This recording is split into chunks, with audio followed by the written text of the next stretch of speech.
This is a podcast 0022 of Gary's Glorious Golden Nuggets.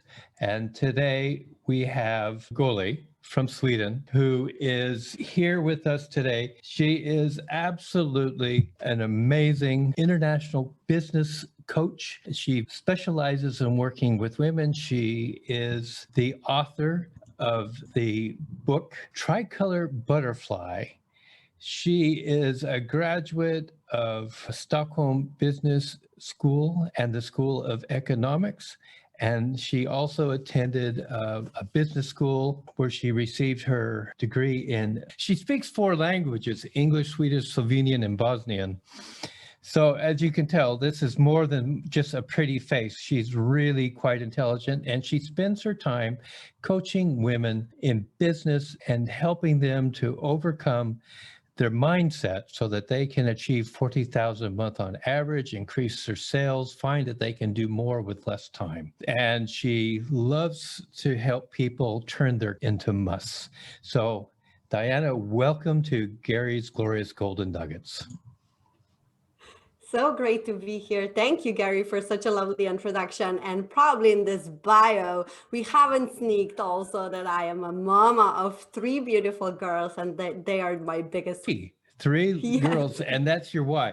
And that's really important. There's a golden nugget there, folks, because if your why is big enough, doesn't really matter about most of the other things as long as you know what you want. And so 100%. There we go. 100%. That's it. I'm a big advocate of the law of attraction. I just really, truly, I didn't understand it in the beginning, but once you get it, it's just like, oh, wow, it really works. So what's the biggest lesson or the biggest surprise when you came in and said, okay, I want to be an entrepreneur? What was a big shock? So I started my first business back in 2003, and that was not a shock. It happened by demand, and it happened by really grabbing the opportunity. And I always knew that I'm a little bit different. Growing up as a migrant daughter, I always had this, kind of underdog mindset. What I realized when I was 21 years old, that I don't want to pursue my parents' dreams. I wanted to pursue something that is called entrepreneurship. And by that time, I didn't know what that is. But back, really forward to where I started my own coaching business, as you might see, or you can hear it, I'm pretty much extroverted. I love people. I love meeting people. And online world was really scary world to dive in because I love networking. I loved everything that has to, one-on-one and in-person meetings. So online world was pretty scary thing to do. But what I learned is, first thing that I learned is really what we said, know your why. And those why will always lift you up and there will be setbacks. You guys, your setbacks are your setups, and there will be setbacks, there will be hurdles, there will be hardships when you are riding this big battle with the online world. It's a big and scary world out there. But if you know your why, you will know how to fly. I like how you put this stuff into rhythms. That's good. Helps people remember those mnemonics. That's important. But now let me ask you the other question, which I always want to know. And I somehow think I always phrase it wrong because I phrase it kind of like, what were the biggest failures? But I don't really mean failures. What was the biggest learning experience that may not have started out the way you wanted it to go? And what did you learn from it? I love this question because, I'll also say that failures are just feedbacks and they are just lessons, and you always get what you want or you get what you need, right? And in my opinion, success is a poor teacher. So let's talk about lessons that you get from those setbacks. One of my biggest first lessons online was really to know what I do best and outsource the rest. Because we can be in this online world and solopreneurship, we can be the cameraman, we can be podcasters, we can be producers, we can be social media strategists, we can be, peer public, whatever that is. There is so many roles that we need to put on every day. That can be very overwhelming. What I realized from when I failed, when I launched my first academy, I realized that I can't pull all these strings by my own. I need to have a team. And once I outsource and seek for help, as a strong woman as I am and a little bit an underdog, I can do it all on my own, but that's not the case. So outsourcing and knowing what you know best and outsource the rest, that's going to really get you to grow really, really fast. And I totally agree with that. I think in the beginning, when people come in online, everybody's telling you have to learn it all. And if you're not really technical, that just is a hurdle and people drop out who would have been very successful otherwise. So I agree with you. I agree with you. Outsource, know what to outsource, know what you can do best, and do what you do at the very best level you can, and let everybody else help you be supported there. I want to say, because I am pretty tech nerdy, like I'm a tech nerd and I know all this stuff, technology, but this is not my jam. I don't want to spend my time like building funnels. I know how to do it, but I don't want to. I want to coach. I want to speak. I want to inspire. I want to be there on the front line, not in the back line. That's just me. You need to know what's you. So I love personality tests. I love like really assessments that gives you that clear, singular focus on you and mastering that one genius that you have so you can excel in that one thing. Spending 37 years in psychology and helping people through psychotherapy and counseling, etc., that moment where the light switches on and they see something and the world different and open themselves to a possibility or a new behavior begins. No paycheck could ever compensate for that feeling. So I can see exactly 100%. I can see where you're coming from. What advice would you give somebody who is wanting to pursue an online entrepreneurial venture? These are like really great questions, but they're in sequence. So I would say like 3 things. I call it my happy place, my happy home. And these 3 things are know what you are good at, what you love doing, like really know, like, because I'm good at cooking. I enjoy cooking, but do I market that? Do I pursue a career in that? No, it's just for fun. So this is the first thing. Jot down everything what you love doing. Maybe singing in a shower, dancing, coaching, speaking, writing, whatever that is. Write down everything. And then the second pillar would be ask people what they think you are good at. So some people will say, you're an amazing mom. Does that mean that I want to be a parenting coach? No, because I don't love doing that. I'm just natural. I love my babies. I would do everything for them, but that doesn't make me a parenting coach. And then the third thing, really, really important, we are not anymore in, I don't know even which century when that was, but I was once in door-to-door sales. We are not anymore in door-to-door sales. So know what the market wants. If market wants you to speak, do podcasts, if market wants you to be on a clubhouse, if market wants you to show your pretty face on camera, do what the market wants. So when you combine all these 3 things, find the intersection, that's your happy spot. That's your happy home. So I love to speak. I love to coach. My people know that I'm a great coach. I just naturally, that's like, I love to unblock those blocks in people. And marketing, like we are in the right trend. More and more coaches are needed every single day. This is where the trend goes. If 20 years back, some yoga teacher appeared and we would say, oh, what is this yoga woo-woo teacher? Now they're pretty awesome people. And that's going to happen in 20 years with a coaching business. Everyone will have a coach. So when you combine those three pillars, you're happy home. So go there. I think it's really interesting. People think that a coach is only for people who are just starting the game. And what they don't realize is somebody like even Tiger Woods, when he's in his big tournaments, his coach is on the greens with him. He's talking to him about the next putt or, which iron he should be taking for this tee off.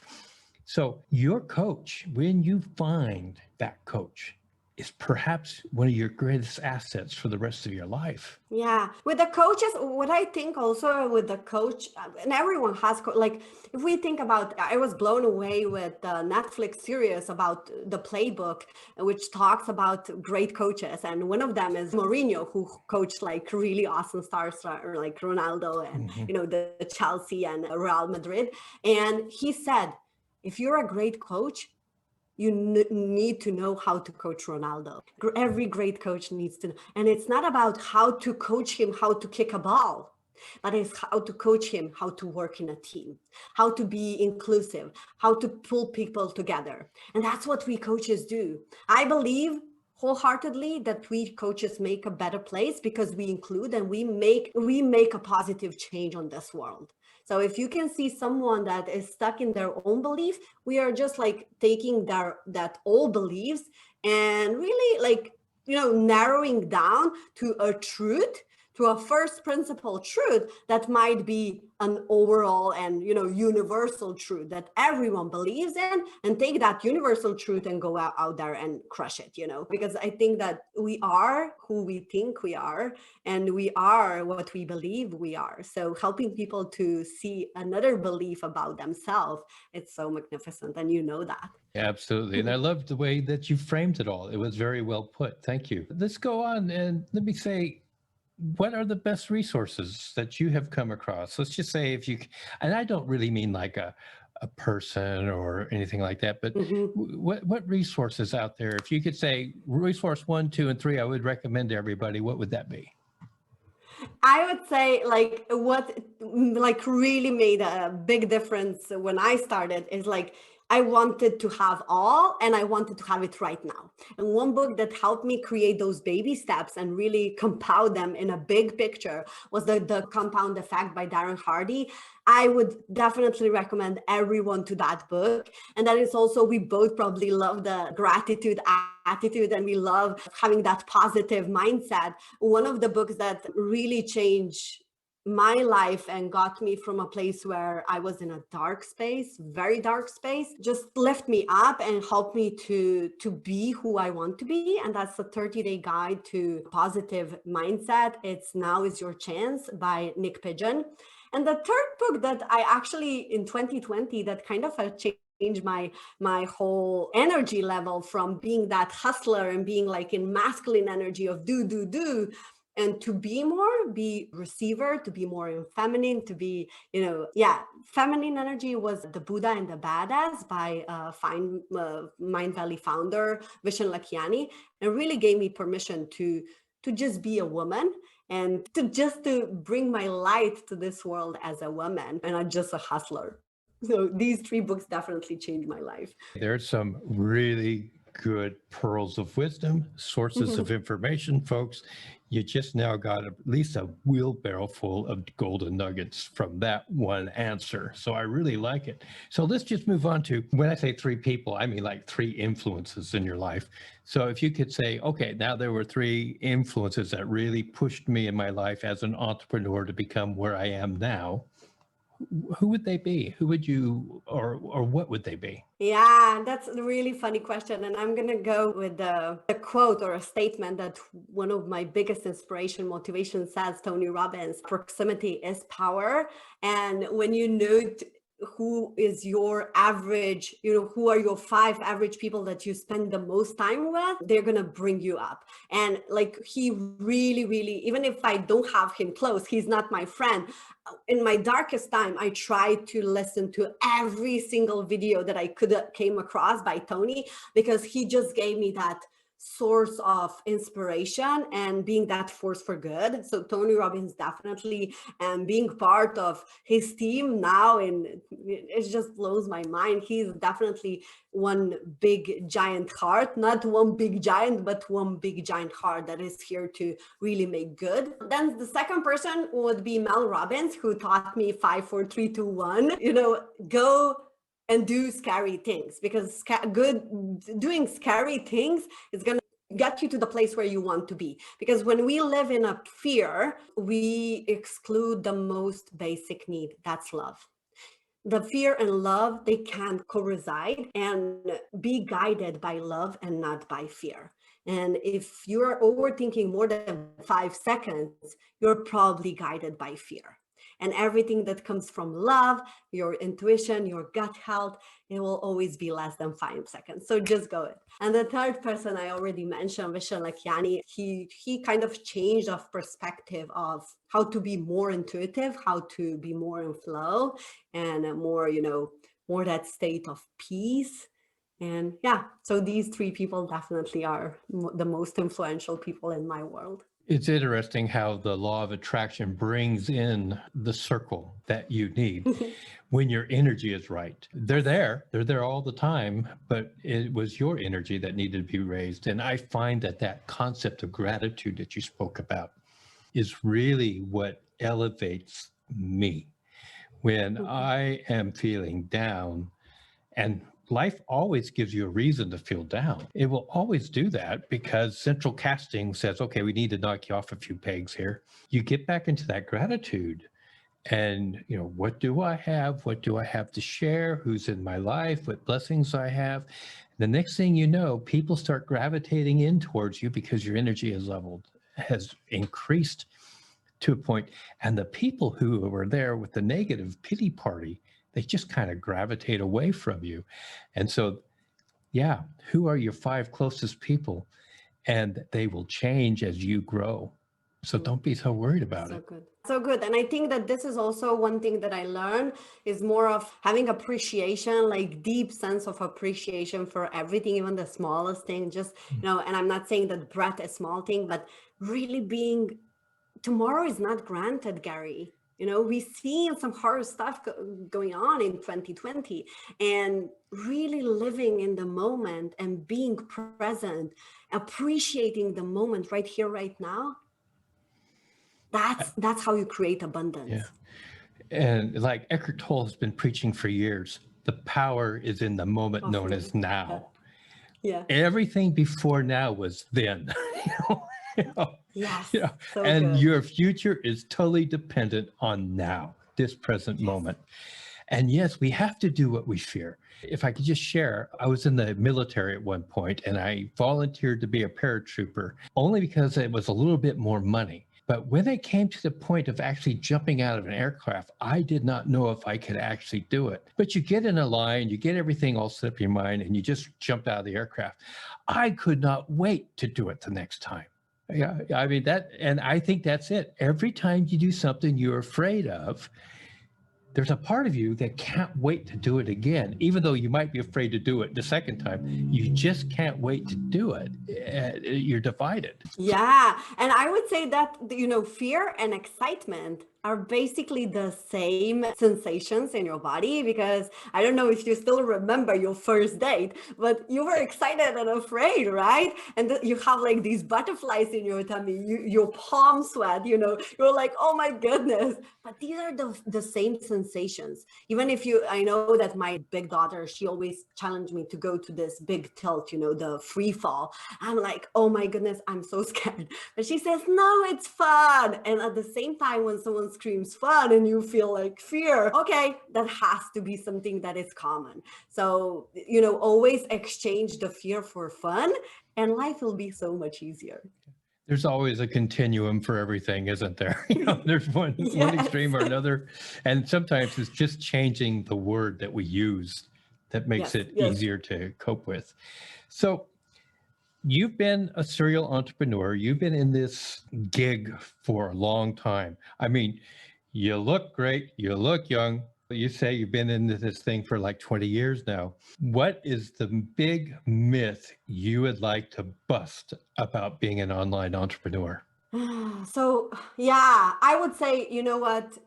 I think that a lot of people confuse the authenticity and honesty online, and they try to be as that person. I think that everyone at one point traps into comparisonitis or whatever you would want to call it, like comparing yourself with someone's step 10 with your step 1. Start where you are. Don't compare yourself. Don't fall into the trap of, I want to be the next this. I'm inspired by many people, but when I do me, that's when I'm free. I don't want to be Tony Robbins. I'm inspired by him because he shows me what things are possible, that they are possible for me as well. But does that mean that I'm going to build stadiums? No. That just means that I see that my vision is completely my vision, and I have entitled and I have an obligation to follow my vision and not anyone else. So the bank is really like what you see online. Take it a little bit with, how do you say it? Like with a punch of salt. Like it's Yeah, a not grain true, of it's salt. not real. A Yeah, just grain of salt, salt. right? Okay. Thank you, Gary. So really like be focused on you.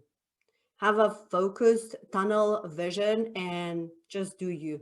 I think that is really valuable advice. So many people think they have to be somebody else. And when you lose your authentic self, when you lose your integrity, people see that.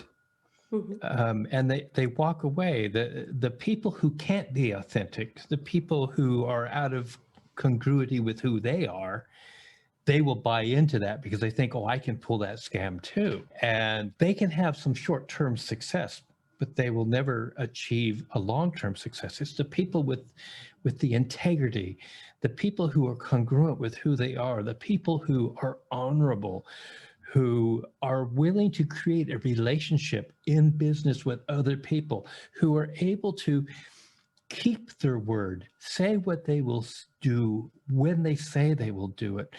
And if there's ever a mistake or a problem, they will work day and night to get this thing resolved for you. Those are the people who make it in this field. We all can't be Tony Robinson, and nobody Mhm. wants to be another Tony Robbins. One is enough in the world. We need to have other people who step forward and say, this is who I am. This is my authentic case.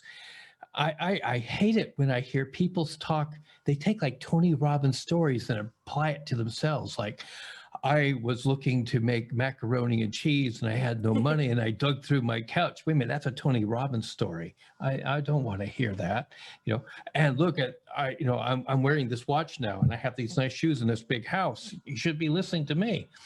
No, be original. Be who you really are. We don't need another Tony Robbins. He's wonderful. I love him. But be you.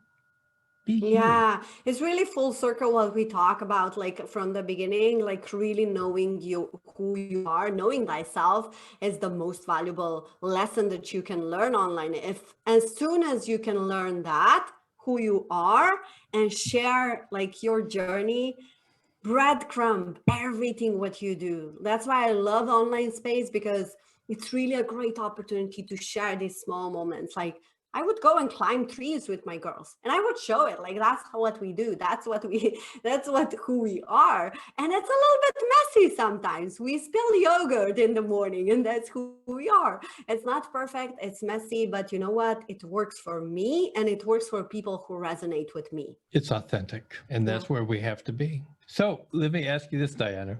If you were me and you were sitting there thinking, I really wish that guy would ask me this question because I really want to say this, what question would that be? Oh, so we talked about fear and love, and I would say, like, what was one thing that was really scary for you, and you did it despite the fear? I would say moving to Sweden 8 years ago was the scariest thing. I left my my job at university at school of economics and business in Ljubljana.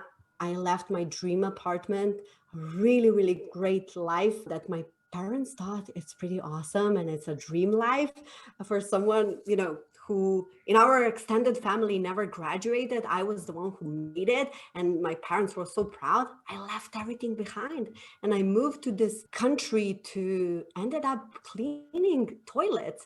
And that was scary, but now when I look back in hindsight, that made me who I am. And that really really really helps people who I serve, like women who are in my shoes. It gets to the granular point where, you know what, she did it, so can I. I'm awfully glad you just made that statement because a lot of people are comfortable, but they're not happy. And they know they have to leave where they're comfortable and do something different where they're not going to be as successful as they are at the moment, but with the promise that they can be. And I was a bigwig in the Americas. I came to England to come to work. And I had a job. I was promised a job, but when I showed up, they said, oh, we can't do it for 3 months. And so for 3 months, I was a security guard at night. And I kept thinking, God, what the hell did I do? So, Dijana, if people wanted to get in touch with you, how would be the best way for them to do that? And folks, I am going to put this information in the show notes, so you don't need to write it down right now. Thank you for asking. As I mentioned, like behind the scenes and what I love to show, the real authentic me is probably Instagram. So you would find me at the Dijana Llugolli. I love the stories and I love to share like what's going on behind the scenes with my family, you know, with my clients and all this good stuff. So Instagram would be best way. And do please DM me. Let's have a conversation there. Fantastic. Very good. Now, you have a book that's coming out. Can you tell me just a little bit about it?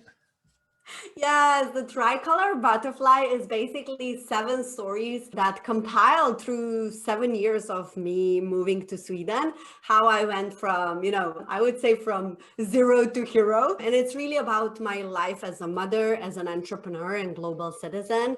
We mentioned 4 languages. I actually do understand and speak 7, but I'm fluent in 4. So I'm really like, I built this business in 3 years where I served hundreds of entrepreneurs to build their online business in 23 countries. And I really consider myself as a world change maker. So I really talk about what does that mean to include everyone in this world full of opportunities. Awesome. Thank you for telling me about that. Now I have my final question, which isn't really a question at all. I give every person 2 minutes to say whatever's on their heart, and the time is now yours.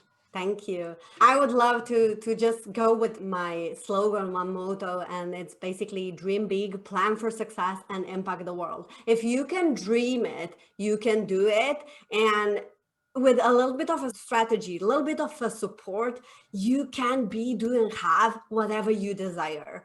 Just don't be afraid to ask for help. You have Gary, you have like tons of resources around the world that can really help you to get you where you want to be. Because my friends, listening to this right now, you have to understand one thing: what got you here will not get you there. So planning your success is essential. And if you are someone who wants to make a great impact, a positive impact on this world, you need to know and you need to believe that you can do it too. So never, ever let anyone else to dim your light. You are here for a reason. Thank you so much, Dijana. Ladies and gentlemen, you just listened to the wisdom of Dijana Llugolli, who really has given us so many golden nuggets today.